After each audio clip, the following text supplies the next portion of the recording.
તો સ્થાનિક સ્વરાજ્યની ચૂંટણી પહેલા પાટણમાં કોંગ્રેસમાં ભડકો। પાટણ નગરપાલિકામાં કોંગ્રેસના પૂર્વ વિરોધ પક્ષના નેતાએ રાજીનામું આપ્યું। ટિકિટ ન મળતા ભરત ભાટિયાએ કોંગ્રેસથી છેડો ફાડ્યો। ભરત ભાટિયાએ કોંગ્રેસ સાથે છેડો ફાડી અપક્ષ ચૂંટણી લડશે। ભરત ભાટિયા પાલિકામાં 5 વર્ષ સુધી વિરોધ પક્ષના નેતા રહ્યા હતા। ગત ટર્મમાં ભરત ભાટિયા વોર્ડ નંબર 8માં કોંગ્રેસના મેન્ડેટ પર ચૂંટણી જીત્યા હતા અને આ વખતે તેમને ટિકિટ ન મળતા કોંગ્રેસથી છેડો ફાડ્યો।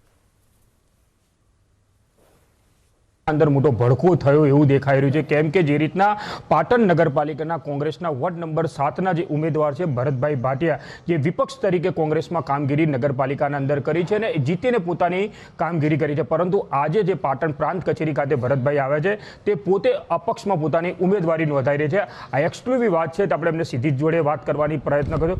ભરતભાઈ, આપ તો કોંગ્રેસના સૈનિક હતા, કેમ અપક્ષમાં ફોર્મ ભરવાનો વારો આવ્યો? અપક્ષમાં ફોર્મ એટલા માટે ભરવાનો વારો આવ્યો છે કે મારો વિસ્તાર જે કરી એ જે કામ કરતા ઉમેદવારની પસંદગી પહેલાં કરે છે। મારા વિસ્તારમાં કોઈ પણ રાજકીય પાર્ટીને મહત્ત્વ છે નહીં, એટલે મારા વિસ્તારની ભૌગોલિક પરિસ્થિતિ અને મારા વિસ્તારના જે મારા મતદારો છે એને લાગણીને માન આપીને અપક્ષ ફોર્મ ભરું છું। ભરતભાઈ, આપ આગલી ચૂંટણીની અંદર કોના મેન્ડેટ પરથી લડ્યા હતા? આપનો કોંગ્રેસમાં શું હોદ્દો હતો? હું 3 ઇલેક્શન લડ્યો છું। 2010માં ભારતીય જનતા પાર્ટીમાં લડ્યો હતો, 2015માં હું અપક્ષ લડ્યો હતો અને 2021માં અપક્ષ પછી કોંગ્રેસના મેન્ડેટ ઉપર લડ્યો હતો અને કોંગ્રેસના મેન્ડેટ ઉપર હું ગત ટર્મની અંદર વિરોધ પક્ષના પ્રતિપક્ષ નેતા તરીકે હોદ્દો હતો મારો। કોંગ્રેસે આપણે વિપક્ષના નેતા પણ બનાવ્યો કે તો કેમ કોંગ્રેસથી આ નારાજગી કેમ છે?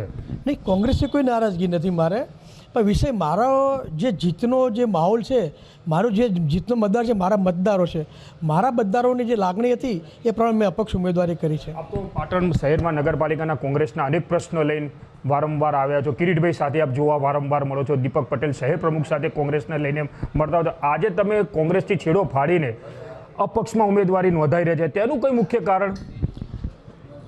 મહત્ત્વ મારો વિસ્તાર છે, મહત્ત્વ મારો વોટિંગ, મારા મતદારો જે મારી લાગણી છે એટલા માટે હું અપક્ષ ઉમેદવારી ભરું છું। વિસ્તારના કારણે આપ કોંગ્રેસ છોડી રહ્યા છો? કોંગ્રેસ છોડી નથી, હું મારા વિસ્તારના કારણે હું મારી અપક્ષ ઉમેદવારી કરું છું। શું કોંગ્રેસ આપને મેન્ડેટ નતા આપવાના એના કારણે અપક્ષ ભરી રહ્યા છો?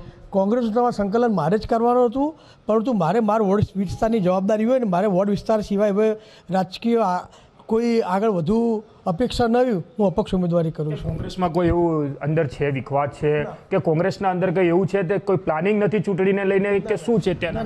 કોઈ પ્લાનિંગ તો ભાજપ હોય કોંગ્રેસ હોય છેલ્લા દિવસ સુધી કોઈ પ્લાનિંગ હોતું નથી, પણ એવું કોઈ છે નહીં। એમને પણ હાલ કોઈ પણ જરૂર પડે હું એમને માહિતગાર કરું છું। આપને અપક્ષમાં ઉમેદવારી નોંધાઈ છે તો કોંગ્રેસમાં જાણ કરી છે કે નથી? અગાઉ મેં જાણ કરી હતી, મારે અપક્ષ લડવાનું છે, હું કોંગ્રેસમાં નહીં લડું। આપને કોઈ મનામણા કરવા માટે ઘણા થયા, પાર્ટી લાઈનમાં ઘણા મનામણા છે, પણ મારે જે મારું મન મક્કમ હોય એ પ્રમાણે જ હું કરું છું। હાલ તો તમે કોંગ્રેસને છેડો ફાડીને અપક્ષમાંથી લડશો એવું? હું અપક્ષ લડું છું। હાજી, કોંગ્રેસ છૂટી જ ગઈ ને। અપક્ષના વોર્ડમાંથી અલગ કોંગ્રેસનો ઉમેદવાર આવશે તો ખરી જ લડવા માટે? હવે એ એમની કોંગ્રેસ પક્ષની પાર્ટી લાઈનની વિચારસરણી ઉપર રાખે છે।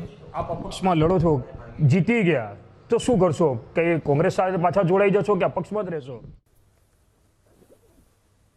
આગળ ચલાવવાની નથી, મારે કોઈ પણ રાજકીય પાર્ટીમાં જોડાવાનું નથી। મારી માટે ફક્ત હું મારા જે વોર્ડમાં ચૂંટાઈને આવ્યો છું એ વોર્ડના મારે કામ કરવા છે અને પાટણને જે પ્રજાજનોના જેટલા કામ થાય એટલા કરવા છે, બાકી રાજકીય પરિપ્રેક્ષ મારી પાસે છે નહીં। એટલે હું હાલ કોંગ્રેસથી તો છેડો ફાડ્યો એવું કહી શકાય ભરતભાઈ? મારે અપક્ષ લડવું છે। જામનગરમાં બસપાના